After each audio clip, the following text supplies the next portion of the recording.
Good morning, and thank you all for joining today's Science, Conservation, and Humanities lecture presented by the New York Botanical Garden. My name is Charles Zimmerman, and it is my pleasure to welcome you from locations across the United States and around the world to today's webinar, Botany, Race, and Power, the History of Expeditions to Cuba. At any time during today's event, please feel welcome to submit your questions by clicking the Q&A button at the bottom of your window, and our host will raise these for our speaker to answer at the end. Live captions can also be enabled by clicking the CC button, then show subtitles or view full transcript. Now it is my great pleasure to welcome my colleague Vanessa Sellers, Director of the New York Botanical Garden's Humanities Institute, who will introduce today's speaker. Welcome, everyone. It's my great pleasure to introduce Dr. Emily Sessions, whom we were really lucky to have this year as our Andrew W. Mellon Fellow, studying at the Garden.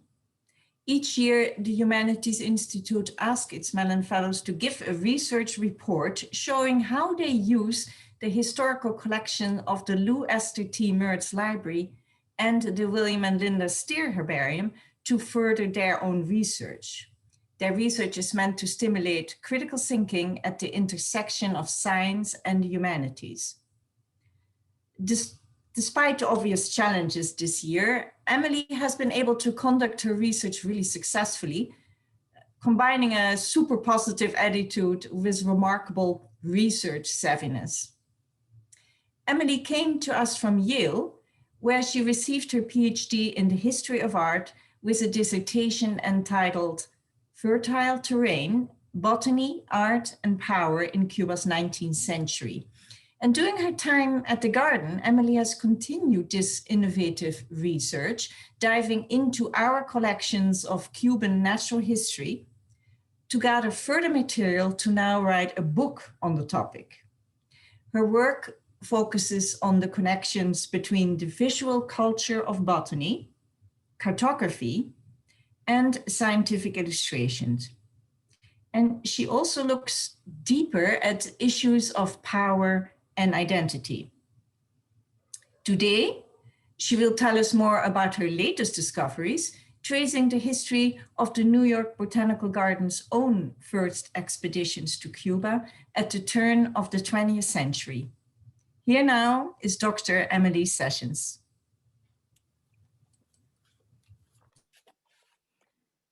Thank you so much, Vanessa. Good morning, everyone. Thank you for joining me today.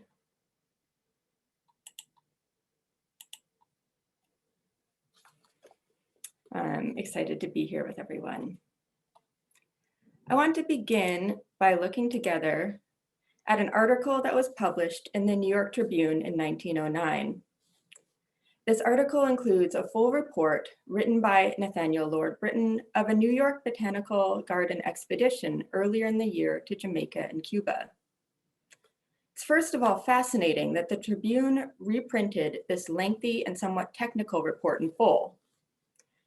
The article's headline is "Hunting Tropical Flora, Giving the Reader an Immediate Sense of Action and Danger," which is accentuated by the first paragraph, which celebrates, quote, "the fascinating work of exploring tropical lands for rare or unknown trees, shrubs, fruits, or flowers." The report is also illustrated with several photographs, 2 of palm trees and 1 of a giant cactus. Notably absent from these photographs are any indication of human settlement or infrastructure, despite the fact that Cuba in particular had over 2 million inhabitants and several thriving metropoles when this was written.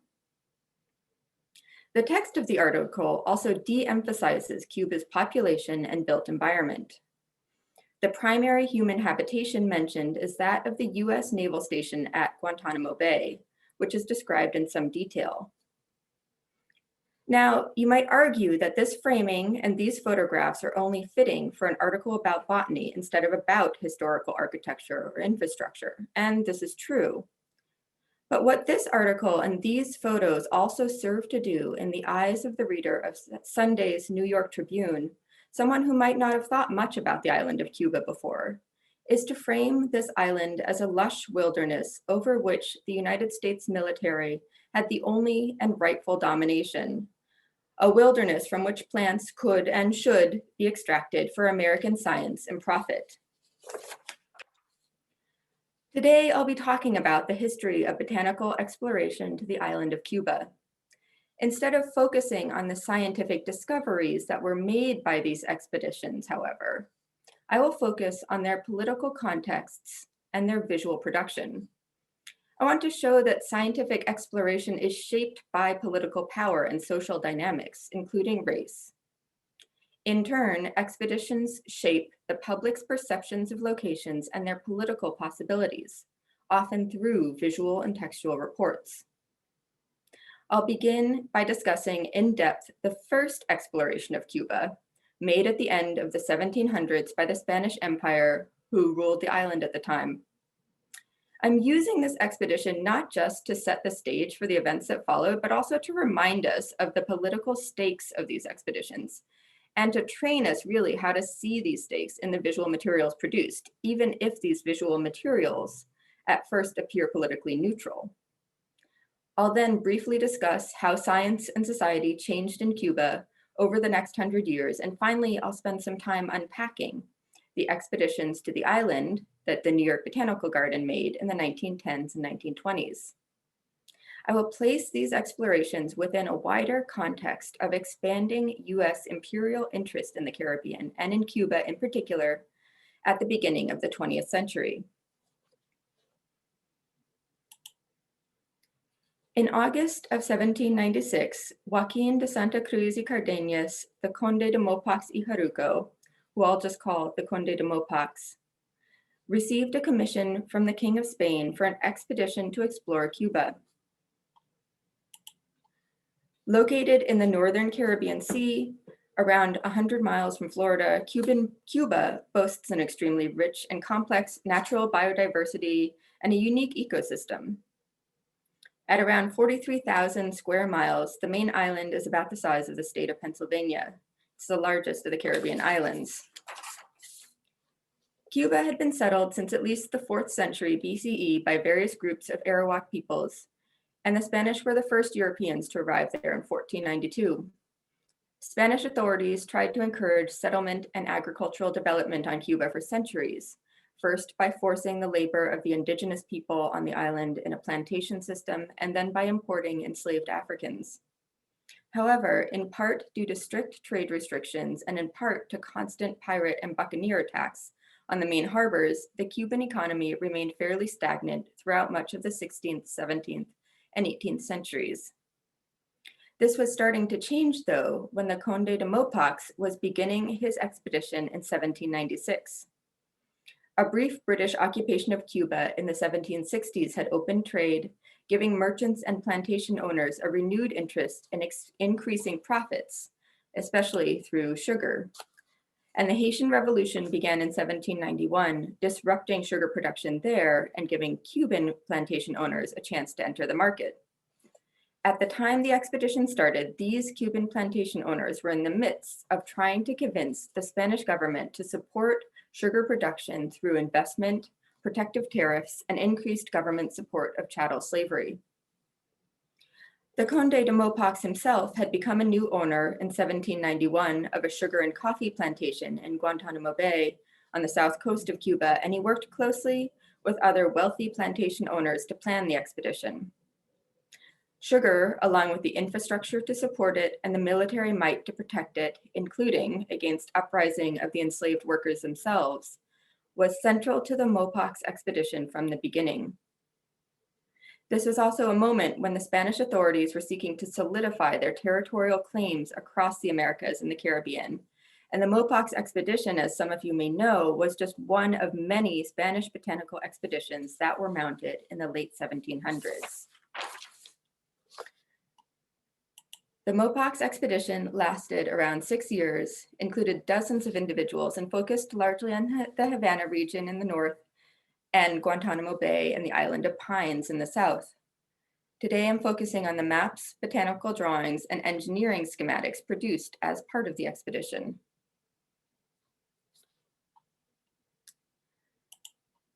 20 very large full-color maps were produced over the course of the project. An example of these, Plano de Puerto de Guantanamo, created by Antonio Lopez Gomez, measures 29 by 41 inches. It includes details such as small tree-like shapes, rocky outcroppings, sandy beaches, marshes, and even the precise layout of farms and plantations in the region. These were some of the first maps ever produced of Cuba, and certainly the first ones produced with this level of geographic detail. Now, of course, some of this information would have been important for the Spanish troops, such as the exact shape of a harbor, the depths of the bay at various points, or the farms that could supply food for the troops. However, much of this visual detail and high degree of finish were not strictly necessary to communicate only military information. The intended audience for these maps and the other visual materials from the Mopox expedition were imperial officers back in Spain. By covering every inch of his maps with colored marks, the map maker also made an implicit visual argument that the expedition had succeeded in its goal of knowing all of the island of Cuba. By giving intense visual emphasis to the lush green of the countryside, as well as to the farms and plantations he depicts, Lopez Gomez furthermore implied that Cuban soil was rich and productive, and that these farms and plantations could have continued to expand with additional monetary investment. Another corpus of visual material from the Mopox expedition I want to look at together is a 61 detailed diagrams by the military engineer brothers Felix and Francisco Lamar of proposed canals between Havana and several nearby sugar-producing regions. These canals would have carried the sugar cheaply to Havana for shipment out to the rest of the world, and therefore would have increased plantation owners' profits significantly. An example of their work here shows a transversal profile of a dike that would have been part of this canal. Like Lopez's map, this diagram is quite large, 20 by 29 inches, and has been carefully rendered in full, rich color. In addition to depicting the necessary elements of the system, like this water catchment area you can see and the pipe which carries the water, the Lamar brothers have also added details such as a man opening the dike, the splashing foam of the water rushing out, the rich vegetation on the hill which fills the background of the painting, and even a legend which has been written on a trompe-l'oeil piece of paper hanging from a tree growing on this same hillside. Now, architects from the period did use these kinds of naturalistic techniques as well as trompe-l'oeil effects in highly finished presentation drawings, which also served persuasive purposes. The Lamar brothers then were not the first to produce highly finished technical drawings, but their choice is still deliberate and somewhat unusual, particularly considering their lack of formal art training and the context of an expedition that was often on the move. In fact, I think it's likely that the detail on these canal plans functioned similarly to the detail on the Lopez map discussed above. These plans, with their powerful visual immediacy, seem to have been intended to persuade the Spanish officials who received them of the wisdom of investing in canals to increase sugar profits. The final corpus of images that survives from the Mopox expedition is a set of 100 paintings of plants and animals created by Jose Gio y Sanchez. These paintings, made beginning in 1797, were some of the very first representations of Cuban flora and fauna ever seen in peninsular Spain. An example of these is this painting of Platyhenya Hexandra, a long vine of the spurge family. The vine stretches in an arc across the entire page, with leaves placed along it in irregular intervals. These leaves overlap the painted yellow and gray border of the painting on both the right and left side of the composition, and the stem of the vine also overlaps this border at the bottom. The life-size scale, the asymmetric shape of the vine, the intense color, and particularly this overlap with the border, gives this painting qualities of naturalism and immediacy. This seems to be almost an actual specimen laying across a page in front of our eyes. Furthermore, the leaves overlapping their borders gives the contemporary viewer a sense of nature that cannot be contained. This overlapping quality is unique to Gio's paintings among Spanish botanical expeditions of the period and recurs throughout the 100 paintings. There are many possible explanations for this formal choice of Griot's, including the fact that he was likely self-trained and seems to have had little direct supervision. Botany, in fact, remained basically an afterthought throughout the Mopox expedition, unlike other Spanish expeditions of the period, which hired many more personnel for botanical collecting than Mopox and trained dozens of artists extensively. More speculatively, though, I like to imagine Griot's plants stretching past their borders to represent Cuban nature itself, reaching past the boundaries of the maps and plans discussed earlier. This contrasted sharply with the Conde de Mopox's insistence that the landscape of Cuba be tamed, planted, and ruled for military and economic benefit. Now, some attentive listeners may have noticed that I included race in the title of my talk today, but I haven't talked about race yet in describing the Mopox expedition.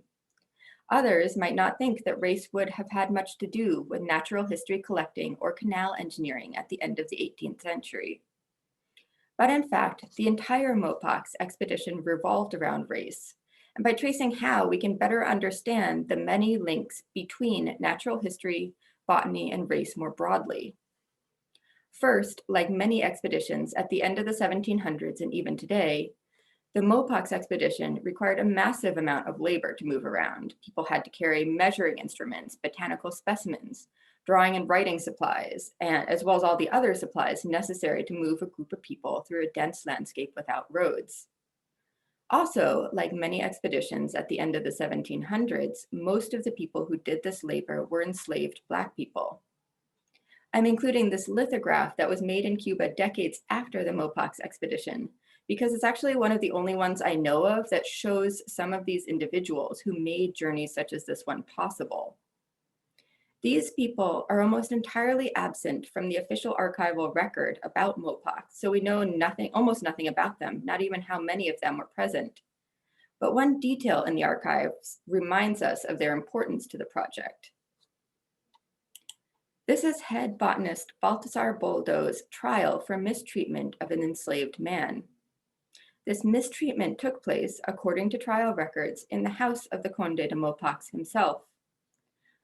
Trial testimony states that a man named Aniceto, who was leased from his enslaver by the expedition, was, quote, excessively abused by Boldo. In the end, judgment in the amount of 4,000 reales was found in favor of Aniceto's enslaver, with half of this given to Aniceto himself. He seems to have used this money, according to the records, to help purchase his own freedom. The case of Aniceto, then, should remind us that race and slavery are often implicated heavily in botanical exploration, and that these projects, like I said, depended almost entirely on the labor and expertise of enslaved Afro-Cubans. Another way that race connects to this story is that, in fact, one of the primary goals of the Mopox expedition was to stimulate the growth of Cuba's white population. In this, the expedition mirrored wider white elite Cuban anxiety about increasing populations of Afro-Cubans. As early as 1792, for example, the governor of Cuba was developing a plan to encourage people from the Canary Islands to move to Cuba. Many of the documents related to the Mopox expedition were clear propaganda for the necessity of this white immigration. This was particularly visible in the report on the island of Pines, written by the engineer Juan Tirelesi, which repeatedly emphasized the natural resources of the island that would be available to any colonist. Contemporaries of Thierry would have understood that the word colonist specifically referred to a white colonist, especially given the debates and colonizing schemes of the period. The report also stated that the island is, quote, capable of being developed, amenable to agriculture, but needs population, spiritual pasture, and government aid for its defense. In fact, as I discuss in the book that I'm working on based on my dissertation, promoting white immigration to Cuba continued to be nearly an obsession for white elites on the island throughout the 19th century. And many of the scientific projects that these elites carried out were intended partly to promote this immigration. These scientific projects, in turn, were supported by money from the Cuban sugar that the Conde de Mopox had imagined spreading across the island. Sugar production increased exponentially in the years after the expedition, and funded projects included a natural history museum and a botanical garden. A few expeditions were mounted to Cuba's interior by Havana's white scientific elite to gather specimens for these spaces, and also a steady stream of naturalists and botanists from Europe and the United States visited the island during the 1800s, generally staying for a few months and collecting enough information to return home and write a single book or article on their findings. Charles Wright from the United States spent the most time in Cuba during the 1800s, nearly 10 years. It wasn't until the Spanish-American War, though, and the US occupation of Cuba that followed that an attempt was made to explore the entire island in a systematic way. The New York Botanical Garden expeditions were part of this effort. It's worth, however, taking a step back to examine this historical moment more broadly before discussing how these projects fit into it. The United States has been, from its beginning, an imperialist and expansionist state. The first 100 years of the Republic were defined by an increasing promotion by those in power of the idea of manifest destiny, that the country was meant to stretch from the Atlantic to the Pacific. US westward expansion led to widespread forced displacement and genocide of indigenous peoples across the continent. There were also attempts throughout the second half of the 19th century to expand US territory into Mexico, Central America, and the Caribbean. At the end of the 1800s, US expansionism, which had previously been somewhat disguised by rhetorics of manifest destiny and an opposition to European colonialism in the Americas, became overt. The United States entered the Spanish-American War in April of 1898, and the war ended in December of the same year with the Treaty of Paris, which gave the US temporary control over Cuba and ownership of Puerto Rico, Guam, and the Philippine Islands.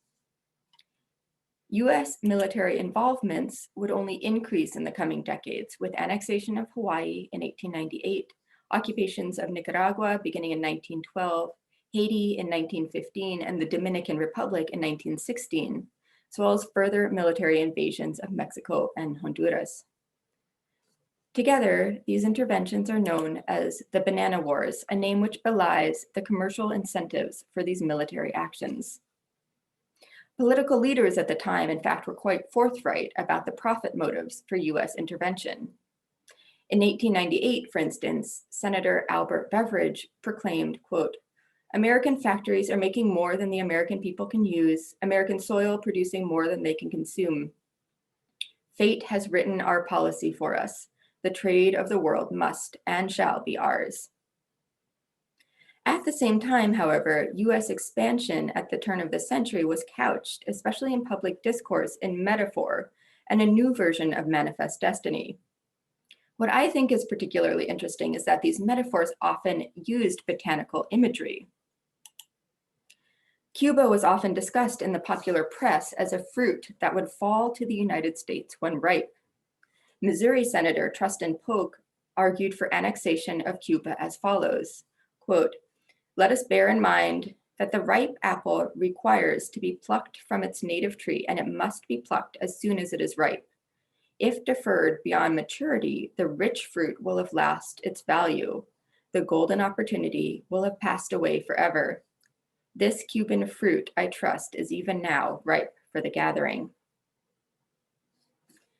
At the same time that the US military was entering territories across the Caribbean and the Pacific, US institutions, including the New York Botanical Garden, were mounting scientific explorations of many of these same locations, including Cuba.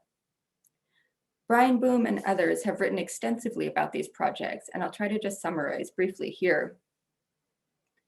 The first expedition the garden took was to Montana in 1897, and the program expanded rapidly, with around 136 expeditions led between 1898 and 1918.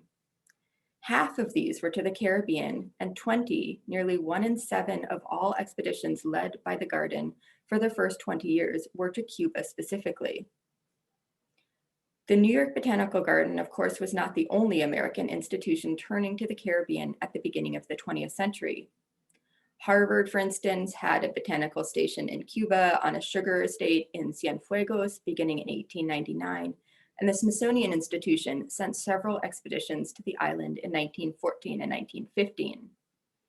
I'm going to focus on the New York Botanical Garden's journeys during this talk, though, since that's what I've concentrated on during my time as a fellow.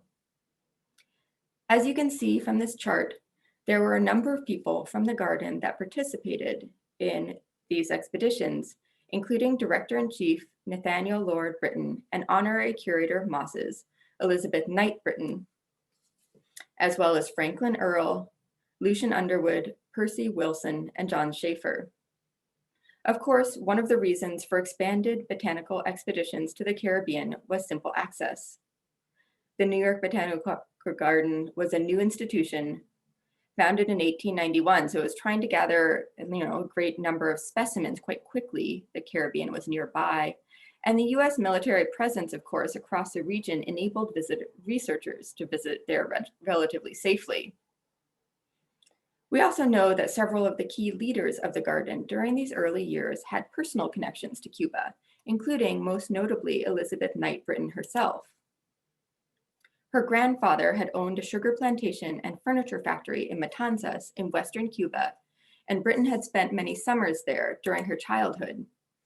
Her sister later wrote of their, quote, happy childhood on the sugar estate, and added, quote, I often wonder if Britton's interest in ferns and mosses did not begin from our visits.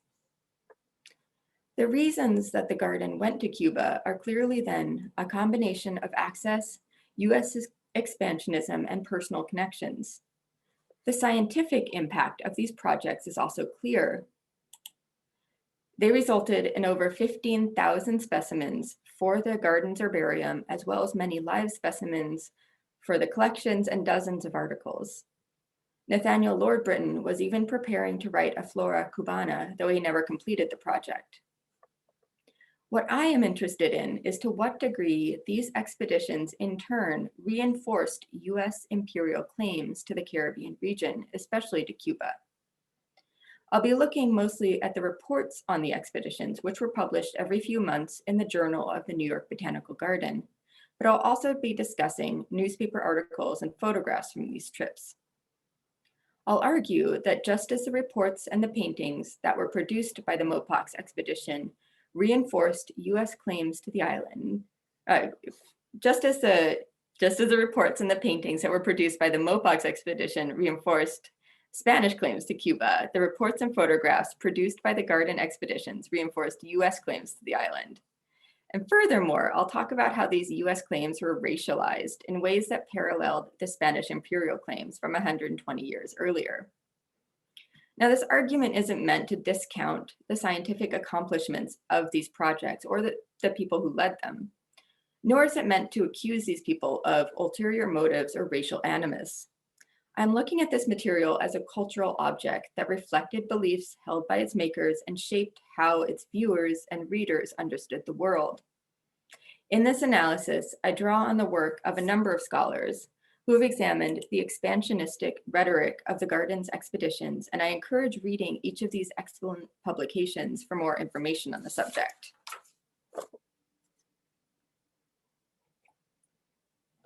So, an editorial from the 1896 edition of the journal The Botanical Gazette, published out of the University of Chicago, stated that, quote, at our very door, there lies a vast terra incognita with excessively luxuriant vegetation and inviting endless research. This editorial summarized many American botanists' views of the Caribbean region, not just that it was an area of significant scientific interest that was nearby, but that it was terra incognita, entirely unknown and undiscovered. This was, of course, not true. As I mentioned, in Cuba alone, the 19th century had witnessed a massive expansion of scientific institutions. In fact, in the first report of exploration in Cuba, published by Nathaniel Lord Britton in the Garden's Journal in 1903, he discusses having visited bookshops in Havana, the University of Havana, and the Botanical Garden of the city. Notably, however, the rest of the reports published in the same journal almost never discuss existing Cuban botanical institutions, an omission that gives the reader of these reports a strong sense of this terra incognita of Cuba.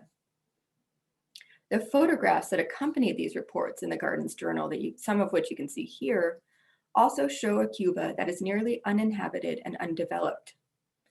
Just like the photographs I discussed at the very beginning of my talk that accompanied an article in the New York Tribune, almost all of the photos from Garden Journal reports show plants or landscapes instead of built environment. About half these photos show Cuban landscapes or waterscapes without any significant human settlement. These photographs often follow long histories of picturesque composition conventions to show this landscape as kind of visually appealing and welcoming to the viewer. A third of these photographs show individual plants, most often palm trees. Palm trees were an especially salient image of the tropics in the US imagination. They remain so today. The few photographs that show human settlement are of thatched houses surrounded by palm trees, a visual motif which I believe would have given readers a sense of a land lost in time.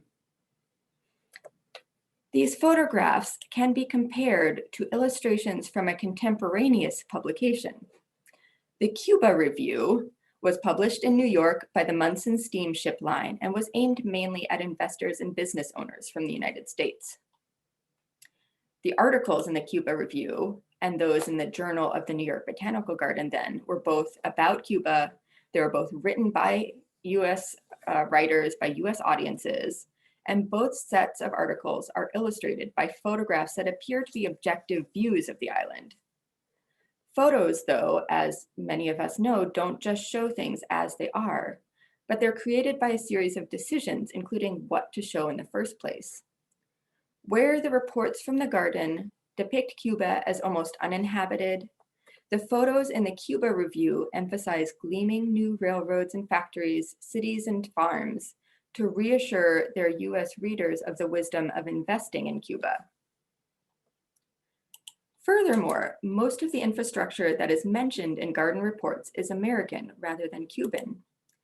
While occasionally the reports mention visiting a site such as the University of Havana, like I said, many more times they discuss US military bases or US commercial sites, such as the Spanish American Iron Company or the Cuban Sugar Refining Company. Many of the photographs in the Britain's personal album, some of which you see here, reinforce this focus on US military presence, so showing the occupation at Guantanamo Bay, which is, of course, and quite unfortunately still there. This implicitly frames the US military and US companies as rightful owners of the land, something that would have been, of course, hotly contested by many Cubans at the time. In fact, Garden staff recognized US commercial interest in Cuba. William Merle wrote in 1905 that, quote, "It is safe, I think, to predict that within 5 years, Americans will own 3/4 of all the land that can be bought in Cuba, and that American capital and intellect will control to a large extent the business enterprises of the island." Thus, similarly to how the Mopox expedition framed the land of Cuba as rightly belonging to Spain, the reports from the New York Botanical Garden expeditions frame the island as under US protection and a site for rightful US economic expansion. Recall also that the Mopox expedition depended largely on the labor of enslaved Black people, denied the knowledge and expertise of these people, and laid out a plan for white settlement of Cuba. What arguments then did the employees of the New York Botanical Garden, who were all white, make about race in their reports on expeditions to Cuba? So the first thing to note is that definition of race in Cuba itself had shifted dramatically between these two historical moments. While slavery had remained legal on the island through 1880, it was then outlawed, and what had already been a complex system of racial and social mobility became even more fluid. In part because the participation of Black and brown militias was necessary for success. You see a painting of these militias here. The Cuban Wars of Independence quickly took up a rhetoric of the racial unity of the diverse Cuban people, a rhetoric which is still prominent today. At the same time, Cubans of African descent still faced significant social and economic barriers at the beginning of the 20th century. The second thing to note is that despite, or even perhaps because of, this local rhetoric of racial unity, Cuba was intensely racialized in the minds of the American public. It was discussed in the New York Times in 1899 as a, quote, island of half-breeds. And in the many political cartoons from the period that depicted Cuba as a child, it was depicted about half the time as a Black child, often using extremely racist elements of caricature. I'm including this cartoon here, not just because it also uses botanical imagery, because it's the least offensive of these extremely offensive cartoons, so beware if you're Googling them. To what degree the employees of the New York Botanical Garden had internalized these racist tropes of Cuba shared by many Americans when they visited is unknown and frankly unimportant. The reports and other media from the expeditions should be read in this larger cultural context, however, and with this reading, it's clear that at the very least, the reports of garden expeditions did nothing to dispel common depictions of Cubans as childlike, savage, or incompetent. A few moments from the reports also show individuals from the expedition grappling with questions of race.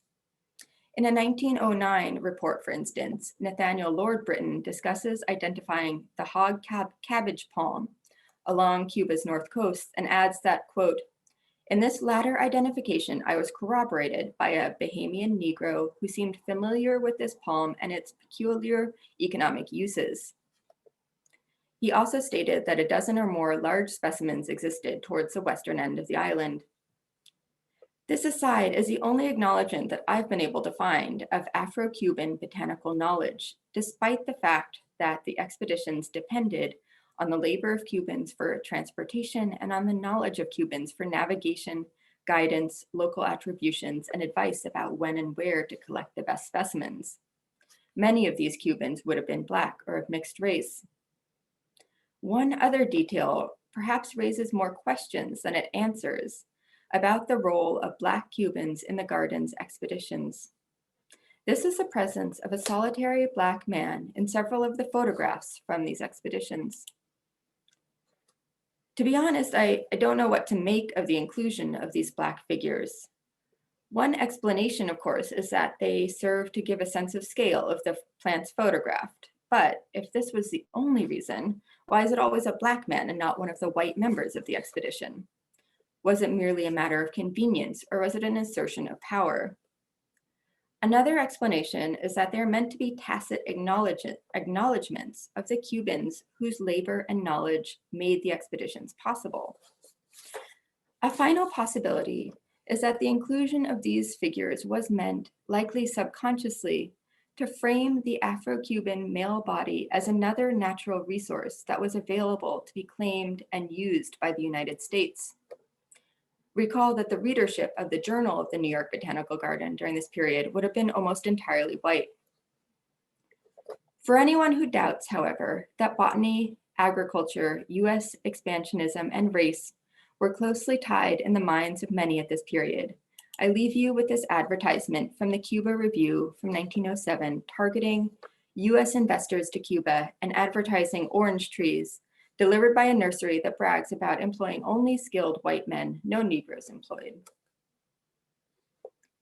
I have focused today on two specific moments of botanical exploration of Cuba, placing these moments within their wider socio-political context and analyzing how the visual materials produced by them reflected and shaped this wider context. I have argued throughout my talk that the materials produced by members of botanical explorations are not neutral, that they make political claims and they shape power structures. I have shown how the maps and the canal plans from the Mopox expedition reinforced the project's emphasis on sugar and military expansion, and imagined that the botanical paintings pushed back slightly against this emphasis.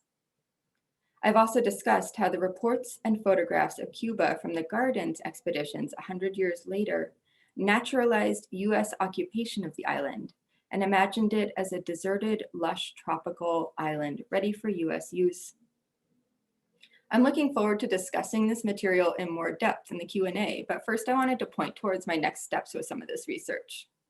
I'm working with many people here at the garden to put some of this material online, beginning with a hand lens on Elizabeth Knight Britton and her links to Cuba.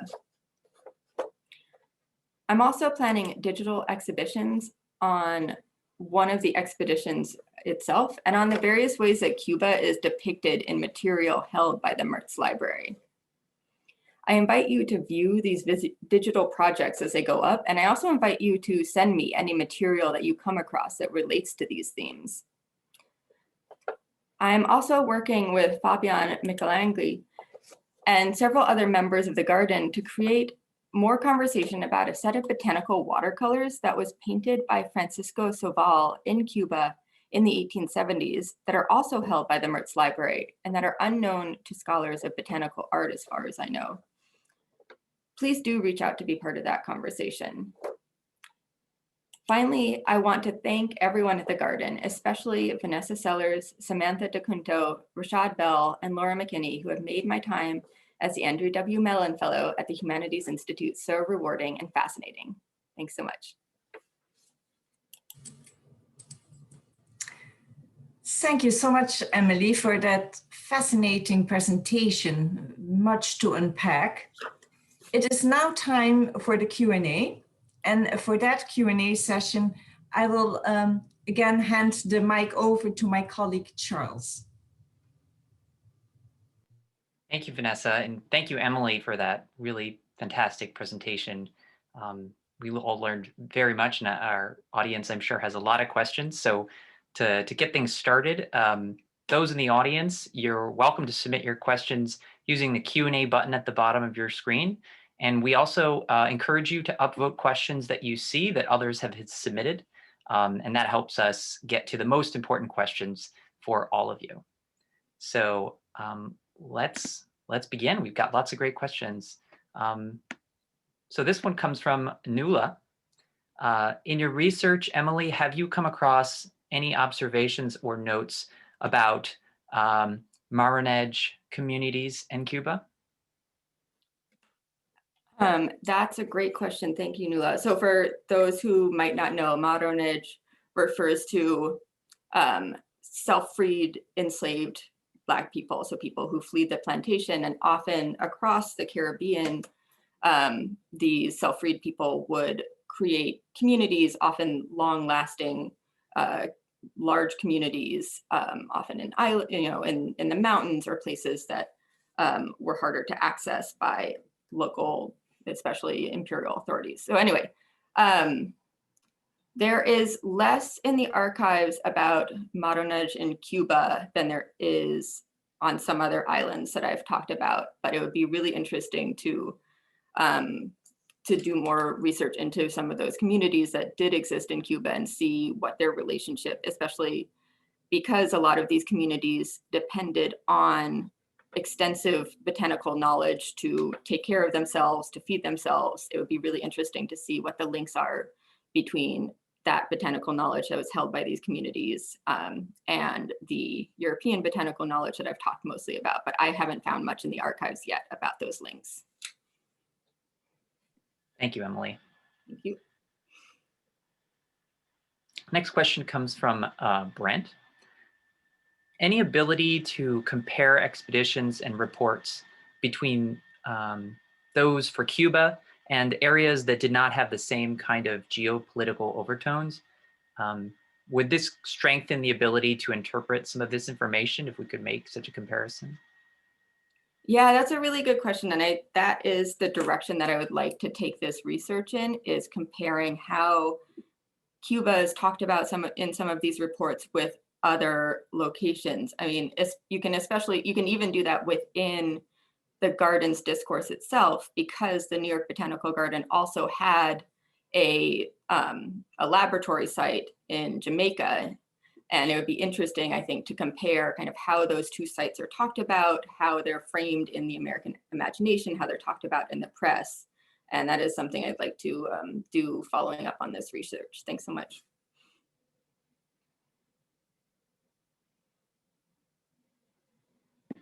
We have a question from Patricia. First of all, terrific presentation and excellent materials. I agree. Did you look at the Biodiversity Heritage Library, Brooklyn Botanical Garden record for Charles Stewart Gager's report on the 1910 expedition? No, but I am writing it down right now, and that sounds very useful. Thank you. I think we've got some very informed members of the audience in Yeah. the webinar, which is fantastic. Yeah, I would also like to expand. I mean, like I said, I really just focused on a handful of reports that were in the publications that were produced by the garden themselves. I'd really like to expand to a wider net of kind of how these spaces were being talked about at this moment of imperial expansion, but also at a moment of, you know, real scientific change and discovery, and have a wider conversation about all these different documents that I think are really interesting and there's still a lot to look at. We have a question from Charlotte that I think is a really great question, very pertinent. It seems that in the archives you found scant evidence of people of color contributing to scientific expeditions in ways beyond the manual labor and the guide work. The racism and imperialism you describe is unsurprising. How might we go about beyond the white archive to recover Afro-Cuban forms of botanical knowledge? That is a really great question. And of course, you could talk for many hours about just that question. A lot of scholars, a lot of archivists, a lot of librarians have thought about how, especially in histories of science, where there's both a lot of material, but it's also very, very shaped by racism and imperialism, how to learn more about the ways that that people of color contributed to these discoveries. Because, I mean, like I said, of course, at least the Mopox expedition, basically every expedition from the period would not have been possible without the knowledge of local people, without expertise, without guidance. So it wasn't just about labor, but how to find that in the archives, like I said, is a really big question. People have talked about reading archives against the grain. There are occasionally little hints of people in the archives, like I talked about with Aniceto. People have done really interesting oral history projects, interviewing living people today about both their own botanical knowledge, but also about kind of histories of botanical knowledge in their communities. I think there's a lot to be done, especially in Cuba. In Cuba, there was a long and really rich history of these spiritual societies that were especially common in Havana, but were across the island, that were groups of enslaved and free people of color in Cuba that had very complex cosmologies, very complex like systems of knowledge, much of which was what we would think of as botanical knowledge about kind of how to extract different things from plants, how to use them in our life. So I am still hopeful that looking more into these spiritual societies in Cuba would reveal some of the ways that people across the island, across society, were thinking about botany. Thank you. Thank you, Mark. Summary of a long topic. So we have a great question, I think, here. Even today, there seems to be an emphasis on exploring the unknown. It seems the prospect of funding for expeditions, it seems pretty important. And then and now, may be enhanced by the suggestion that the area to be explored is unknown versus expanding our understanding of an area already explored. What do you think about that? That's a good question. And I mean, I came to this position without a background in science, but you know, with my background in art history, which is why we spent so much time looking at slides together today.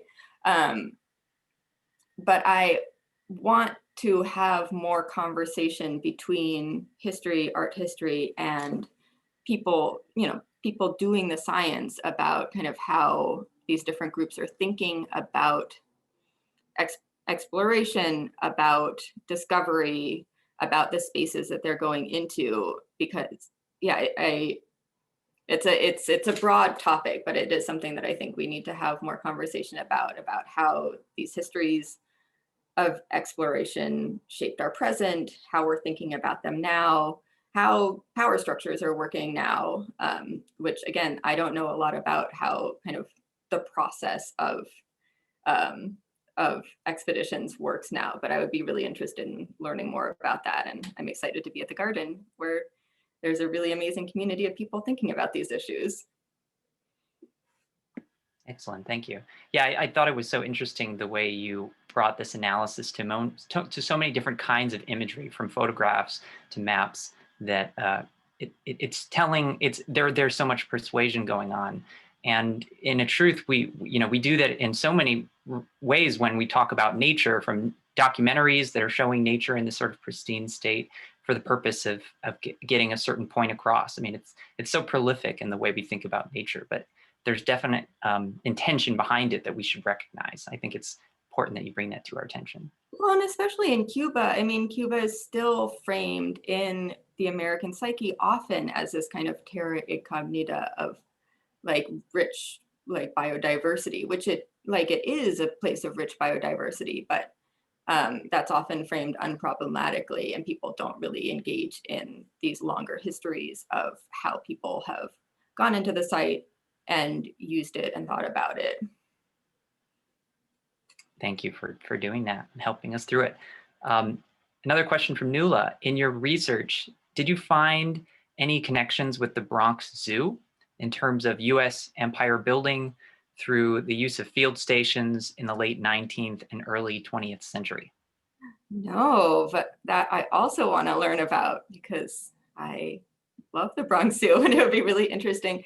I actually haven't really thought much about zoology and zoo, kind of the like exploration in terms of animals in Cuba or anywhere else. I've focused a little more on the botany just because there's more material. There's all these just like paintings and prints and visions of Cuban botany that are produced. But there were, I'm sure there were zoological expeditions. There were a number of scientific treatises written about Cuban animals that I'm sure continued into this period, and it would be really interesting to link those together.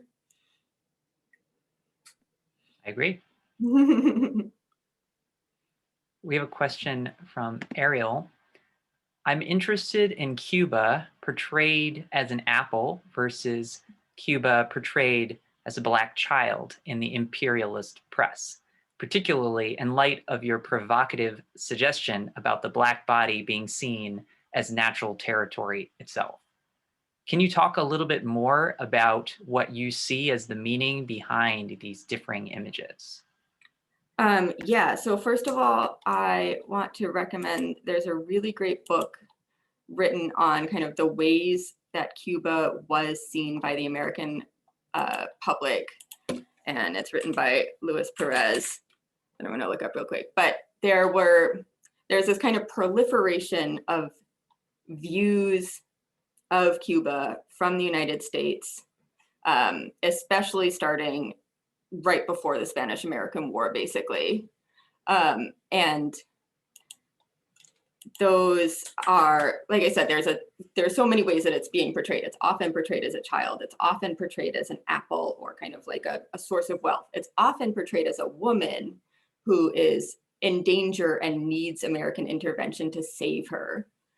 So there's a lot to be said there, but like I said, I thought it was especially interesting that this kind of botanical idea keeps popping up, that this idea of like growth and transplantation and crops. But I'm putting this in the chat, which is a really great source of a ton of super interesting images and quotes from this period. Thank you. Our audience members have really appreciated all the references that you've shared. and have actually tried to share some references they know of themselves. So this has been a great opportunity for everybody to communicate more. We have a question from Candace. Did you find anything about the Taino in your archives and their indigenous use of plants in Cuba? That's a great question. So the Taino are one of the peoples who would have been indigenous to Cuba. And what is interesting is that in many other locations in Latin America, especially in the Caribbean, the period that I look at, the early 1800s, there's a moment of fascination with these indigenous peoples. There's a narrative that they have all been eradicated and that we need to look back upon them in like a historical framework and understand the knowledge that they have. It becomes, there's a lot written about how this view of indigenous peoples, especially in the Caribbean, becomes a way of creating a new nationalism in the 19th century. Of course, indigenous peoples were not completely eradicated. There are many traditions and peoples that continue today. There's less evidence, or at least like less in the archives, about the continuation of Taino and other indigenous peoples in Cuba, their continuation of cultural practices, of knowledge, continuing through to the period that I talked about. It's certainly still there. And like I said, like people have survived and mingled in many different ways, but there's less written about Taino or Arawak knowledge or practices or in Cuba that I could find, which it would be interesting to find more of that. Thank you, Emily. This question comes from Laura. Is there any information in archived ledgers or other record keeping of these NYBG expeditions that shows evidence of the number of Cubans employed or hired to support these undertakings? That's what I would love to find. I haven't found it yet, but I'm sure it's there. I'm sure that someone recorded how many people were hired, where from, who these people were.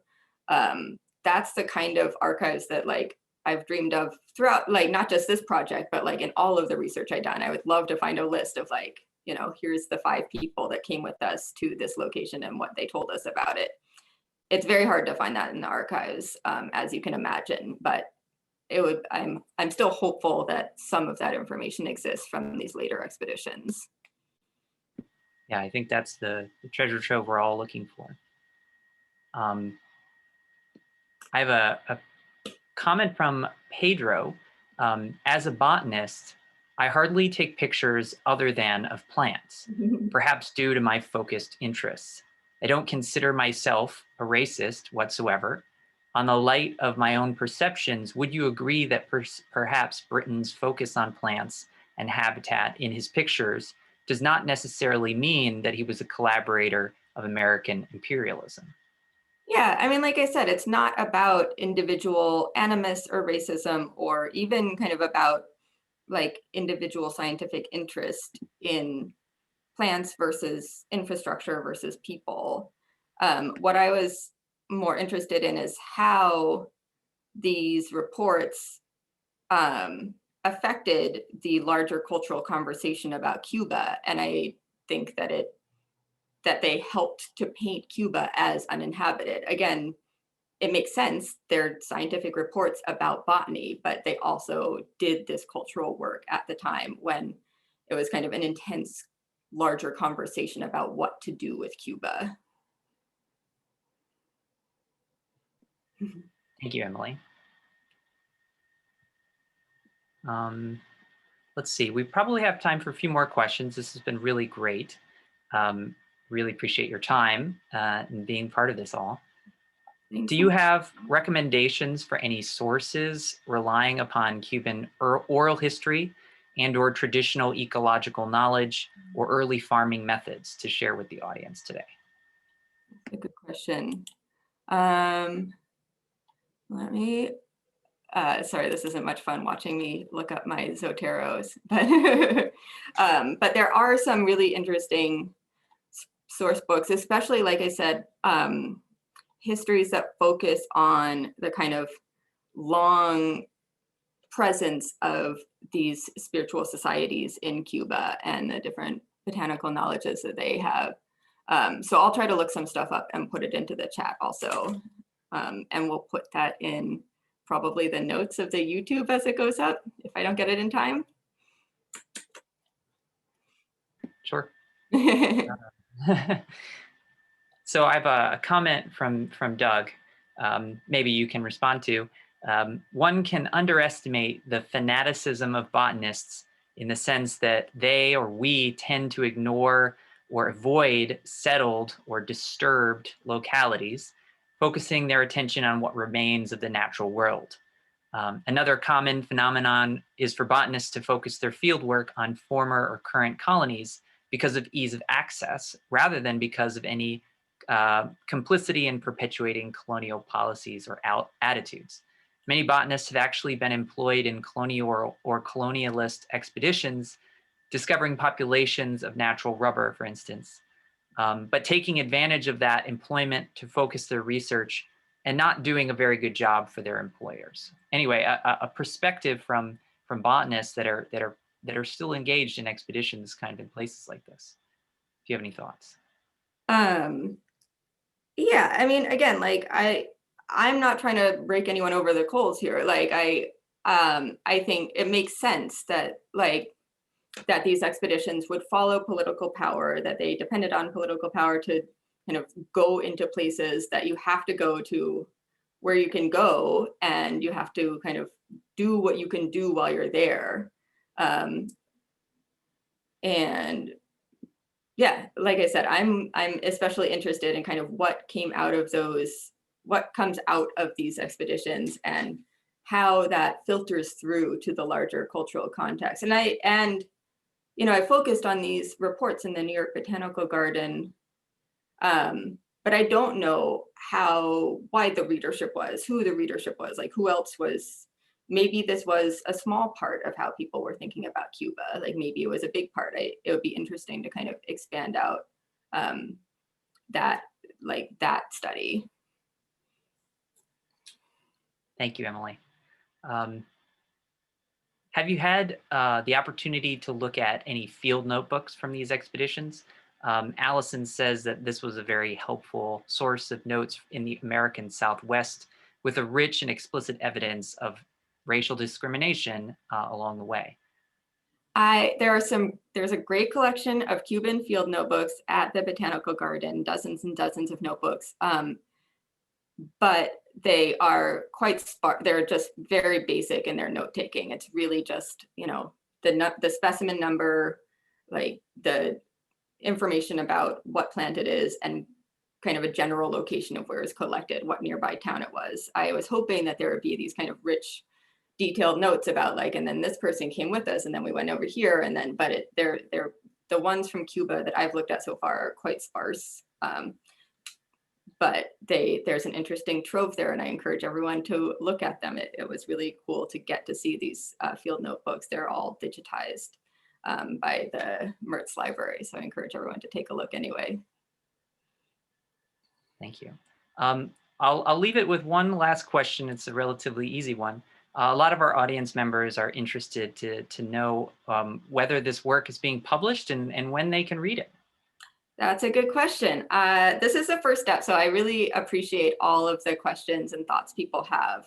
I would love to keep working on this research. I would love to publish it, so stay tuned. But yeah, again, I really appreciate all the thoughts. It's really helped me think through this material that's pretty new to me, but it's been really interesting to look at.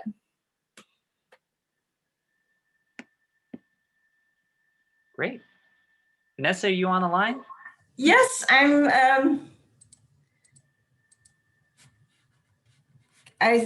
trying to get my video to start. I think you control it. I can start you up. You can just go ahead. Yes. Well, thank you all. The hour has flown by. There are many more questions here, but alas, the time is past. And Emily, thank you again so much for sharing your amazing research about Cuba. And we all indeed looking forward to your book soon. I also like to thank you all for joining us today for this presentation. If you have missed any of the questions or any you would like to see it again, we recorded this and it will be saved and shared online in the New York Botanical Gardens lecture library. Please join us for future science, conservation, and humanities lectures. Upcoming in March, we have 2 exciting programs. On March 12th, next week, our own curator emeritus, mushroom expert Roy Halling, will provide a virtual exploration of macrofungal biodiversity in A Bolete Story, 50 Years of Macrofungi, highlighting his extraordinary career at the New York Botanical Garden itself. On March 19, we will be co-hosting a program with Dumbarton Oaks on the humanistic uses of herbaria. And four really well-known speakers, 2 scientists and 2 historians, will explore herbarium specimen in a very innovative way, looking through the combined lens of history, art, and science. So please join us. And for those who haven't already registered for our mailing list, please go ahead, sign up using the link which will come up in the chat at the end. And I wish you all a wonderful day. And until next time, please stay well, stay green, take care, and goodbye, everyone.